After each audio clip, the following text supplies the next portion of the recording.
But you didn't finish the drawing. I started this drawing a couple of weeks ago and got interrupted.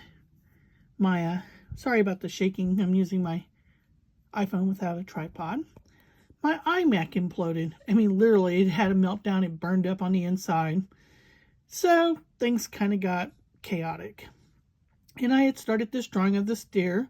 And for whatever reason, Frankie, who's not sitting here at the moment, that's my orange tabby cat, decided he was really fascinated with the picture of the deer. Now, I'm no cat expert. I have no idea what he was seeing, but this drawing never got finished. So the question is Kimberly, doesn't that bug you?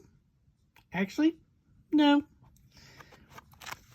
Here's an example of another painting, drawing, sketch, whatever you want to call it. Imagined dandelions that I started yesterday, May 8th, and it's not finished, and it's probably not going to get finished. Does that bother me? No. Actually, when I'm standing at my computer desk and I look over here at my work table and I see this page opened up like this with this partial dandelion drawn, it kind of makes me feel good. I kind of like it, and 20 years from now, I'll come back and look at my sketchbook, and I have hundreds of sketchbooks. I highly recommend a daily sketching habit. You don't need a sketchbook.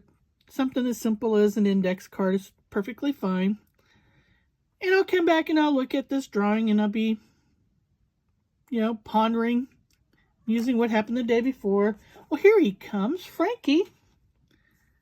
You going to join us? And wonder, why didn't I finish the drawing? But I won't be upset that I didn't get it finished. Hi, Frankie. And oftentimes, this is the reason right here why sometimes a drawing doesn't get finished. I was just in a mood, and the mood escaped. It got interrupted by a distraction that purrs and beautifully. Yes. You're going to be 2 here in another month. So, okay, so what was I saying? Case in point. Yeah, no, it doesn't bother me. I know some people, they can't let it go. And I really don't have any advice for you except that once the mood has fled to paint a particular thing, and I know some experts would tell you, well, just push through it anyway. My advice would be, don't. I know people who do push through it anyway.